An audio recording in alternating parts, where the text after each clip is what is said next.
ಇನ್ನಿಂದೇನು? ನಂಗೆ ಯಾಕೋ ತಲೆ ತಿರುಗ್ದಾಗ ಆಗ್ತಿದೆ ಕಣೋ, ನಾನು ಮಲ್ಕೋತೀನಿ.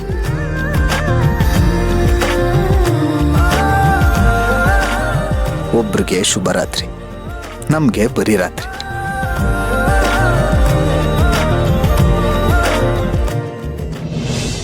ಅಮ್ಮ, ಯಾಕಮ್ಮ ಎಲ್ರು ಬರೋಕ್ ಹೇಳಿದಂತೆ? ಏನ್ ಸಮಾಚಾರ? ಏನೂ ಗೊತ್ತಿಲ್ಲ ಕಣೋ. ಸೇವಂತಿ ಹೇಳಿದ್ಲು, ಕರ್ಣ ಹೇಳಿದ್ನಂತೆ ಎಲ್ರಿಗೂ ರೆಡಿ ಆಗಿರಕ್ ಹೇಳಿ ಅಂತ. ಅದಕ್ಕೆ ನಿಮ್ಗೂ ಹೇಳಿದೆ, ನಾನು ರೆಡಿ ಆದೆ. ಯಾಕೆ? ಸೇವಂತಿ ಬಂದ್ಲಲ್ಲ, ಅವಳನ್ನೇ ಏನು ಅಂತ ಕೇಳಿದ್ರೆ ಆಯ್ತು. ಬಾಮ್ಮ ಸೇವಂತಿ, ಏನ್ ಪ್ರೋಗ್ರಾಮು ಅಂತ? ನನಗೂ ಗೊತ್ತಿಲ್ಲ ಮಾವ. ಕರ್ಣ ಭಾವ ಎಲ್ರೂ ದೇವಸ್ಥಾನಕ್ ಹೋಗೋಣ, ರೆಡಿ ಆಗ್ಬಿಡಕ್ ಹೇಳು ಅಂತ ಹೇಳಿದ್ರು. ಅದಕ್ಕೆ ನಾನ್ ಹೇಳಿದೆ. ದೇವಸ್ಥಾನಕ್ಕ? ದೇವಸ್ಥಾನಕ್ಕ? ಈಗ ಯಾಕಂತೆ? ನನಗೂ ಗೊತ್ತಿಲ್ಲ ಅತ್ತೆ. ನನಗನ್ಸಿದ ಪ್ರಕಾರ ಮಾವನ ಆರೋಗ್ಯ ಸುಧಾರಿಸ್ತು, ಹಾಗೆ ಮನೆಯಲ್ಲಿರೋ ತೊಂದ್ರೆ ಎಲ್ಲ ಸರಿ ಹೋಯ್ತಲ್ಲ, ಅದಕ್ಕೆ ಇರ್ಬೇಕು.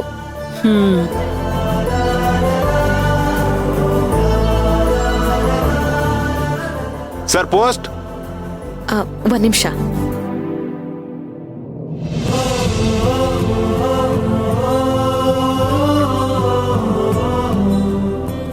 ಯಾರಿಗ್ ಬಂದಿರ್ಬೋದು? ಕರ್ಣ ಮೀರಾ ಬಂದ. ಬರ್ಲಿ ಕಿರಣ.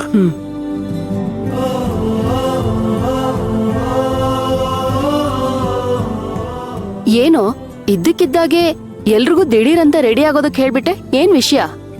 ವಿಷಯ ಇದೆ ಅಮ್ಮ. ಅದು ಅರ್ಜುನ್ ಸರ್, ನಿಮ್ ಹೆಸರಿಗೆ ಲೆಟರ್ ಬಂದಿದೆ ನೋಡಿ. ನನ್ನ ಹೆಸರುಗ?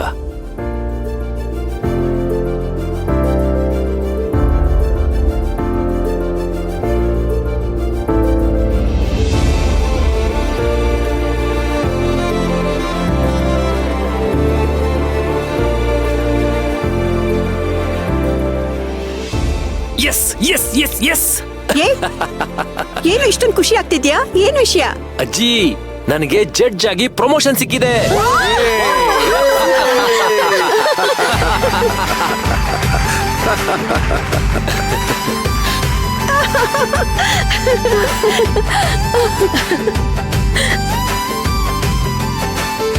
S. Hey, congratulations, all the best. Thank you. ನೀನ್ ಜಡ್ಜ್ ಆಗ್ಬಿಟ್ಟಿಯೇನೋ? ಹ್ಞೂ ಅತ್ತೆ, ಇದಕ್ಕೋಸ್ಕರ ಎಷ್ಟು ವರ್ಷದಿಂದ ಕಾಯ್ತಿದ್ದೆ ಗೊತ್ತಲ್ವಾ?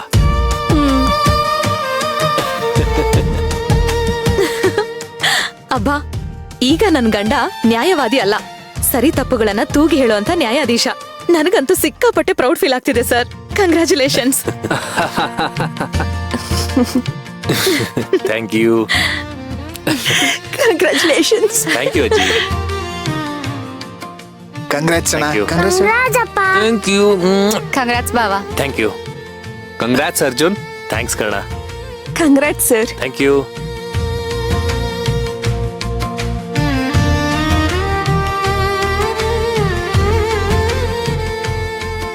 ಅಬ್ಬಾ, ಸದ್ಯ ಅಂತೂ ಈ ಮನೇಲಿ ಒಳ್ಳೆ ದಿನಗಳನ್ನ ನೋಡೋ ಟೈಮ್ ಬಂತು.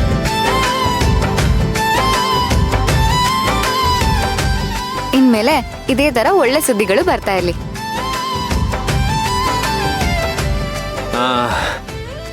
ನಿಮ್ಗೆಲ್ಲ ಇನ್ನೊಂದು ಒಳ್ಳೆ ಸುದ್ದಿ ಇದೆ.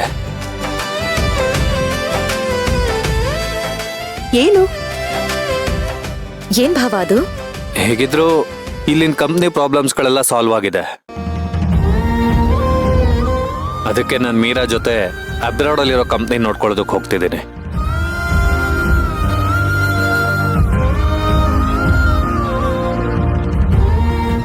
ಅಲ್ಲ ಕಾರಣ, ನೀನ್ ನಮ್ಮನ್ನೆಲ್ಲ ಬಿಟ್ಟು ಹೋಗೋದು ಅದೇನ್ ಖುಷಿ ವಿಚಾರ ಆಗುತ್ತೆ?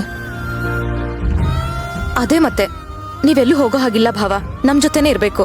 ಅದಕ್ಕೆ ನಾನು ಹೋಗ್ತಿರೋದಕ್ಕೂ ಕಾರಣ ಇದೆ. ಏನು ಕಾರಣ? ಮನೆ ಬಿಟ್ಟು ದೇಶ ದೇಶ ಸುತ್ತೋದು ಕಾರಣನಾ? ನಿಮ್ಮಪ್ಪನೂ ಹಾಗೆ ಮಾಡ್ದ, ಈಗ ನೀನು ಹಾಗೆ ಮಾಡ್ತಿದ್ಯಾ? ಅದು ಹಾಗಲ್ಲ ಅಜ್ಜಿ. ಫಾರಿನ್ ಅಲ್ಲಿರೋ ನಮ್ ಕಂಪ್ನಿನ ಇಂಪ್ರೂವ್ ಮಾಡ್ಬೇಕು ಅಂದ್ರೆ ನಾನು ಅಲ್ಲಿಗೆ ಹೋಗ್ಬೇಕು. ಇಲ್ಲಿ ಕೂತ್ಕೊಂಡು ನಾನೇನು ಮಾಡೋದಕ್ಕಾಗಲ್ಲ.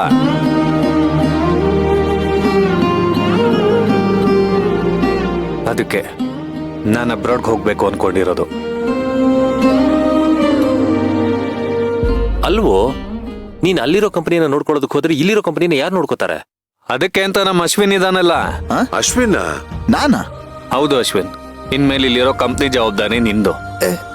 ಕಣ ನನ್ ನಂಬಿ ಹೇಗ್ ಬಿಟ್ಬಿಟ್ಟು ಹೋಗ್ತಿದ್ಯಾ? ಬೇಡ ಕಣ, ನನ್ಗಿದ್ರ ಸವಾಸನೇ ಬೇಡ, ನೀನೇ ನೋಡ್ಕೊಳಪ್ಪ. ಅದು ಹಾಗಲ್ಲ ಅಶ್ವಿನ್. ನಾನು ಕಂಪ್ನಿ ಮ್ಯಾನೇಜ್ಮೆಂಟ್ನೆಲ್ಲ ಕಂಪ್ಲೀಟ್ ಆಗಿ ನಿನ್ನ ಹೆಸರು ಟ್ರಾನ್ಸ್ಫರ್ ಮಾಡಬೇಕು ಅಂತ ಡಿಸೈಡ್ ಮಾಡಾಗಿದೆ. ಅದಕ್ಕೆ ಬೇಕಾಗಿರೋ ಡಾಕ್ಯುಮೆಂಟ್ಸ್ನ ಆಲ್ರೆಡಿ ಕೊಟ್ಟು ಆಗಿದೆ. ಆದಷ್ಟು ಬೇಗ ನೀನು ಕಂಪ್ನಿ ಜವಾಬ್ದಾರಿಗಳನ್ನ ವಹಿಸ್ಕೊಳ್ತಿದ್ಯಾ ಅಷ್ಟೇ.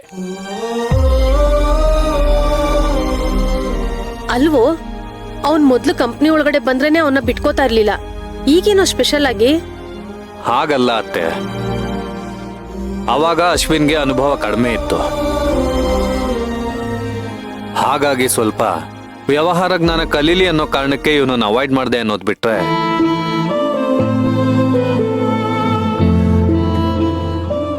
ಇವನಿಂದ ಕಂಪ್ನಿ ಕಿತ್ಕೊಳ್ಬೇಕು, ಇವನನ್ನ ಬೀದಿಲ್ ನಿಲ್ಸ್ಬೇಕು ಅನ್ನೋ ಯಾವ ಇಂಟೆನ್ಷನ್ನು ನನ್ಗಿರ್ಲಿಲ್ಲ.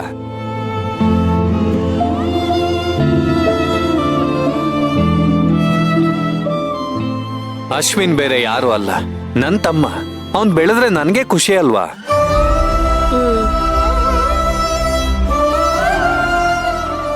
ನೀನು ಇಲ್ಲಿರೋ ಕಂಪ್ನಿ ಜವಾಬ್ದಾರಿಗಳನ್ನ ವಹಿಸ್ಕೊಳ್ತಿದ್ಯಾ ಅಷ್ಟೇ.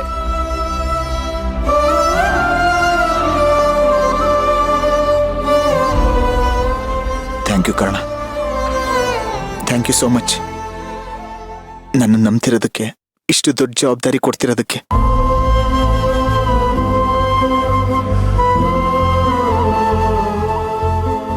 ಫಾರಿನ್ ಕಂಪ್ನಿ ನೀನ್ ನೋಡ್ಕೊಂತೀಯ,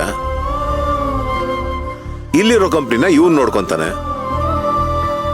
ಇನ್ ನನ್ಗೇನಪ್ಪ ಕೆಲ್ಸ? ಹಾ, ಮೊಮ್ಮಗನ್ ಜೊತೆ ಆಟ ಆಡ್ಕೊಂಡು ಖುಷಿಯಾಗಿ ಇದ್ಬಿಡ್ತೀನಿ.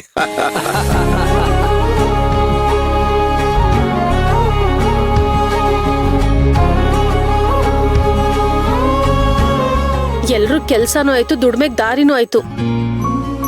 ನನ್ಗೆ ಯಾವ ದಾರಿನೂ ಇಲ್ವೇ? ಅಯ್ಯೋ, ಯೋಚನೆ ಮಾಡ್ಬೇಡಿ ಚಿಕ್ಕಿ, ನಾನ್ ಅಲ್ಲಿದ್ರೂನು ತಿಂಗಳ ನಿಮ್ ಅಕೌಂಟಿಗೆ ದುಡ್ಡು ಹಾಕ್ತೀನಿ. ಆದ್ರೆ ಏನು ಕಿತಾಪತಿ ಮಾಡೋ ಹಾಗಿಲ್ಲ.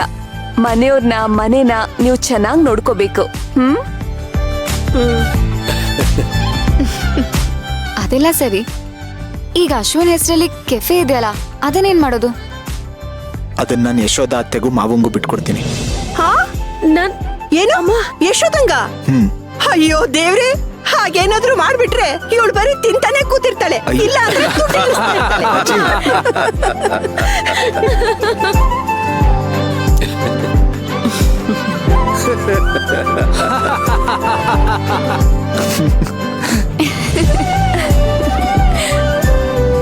ಅಜ್ಜಿ, ತಮಾಷೆ ಸಾಕು.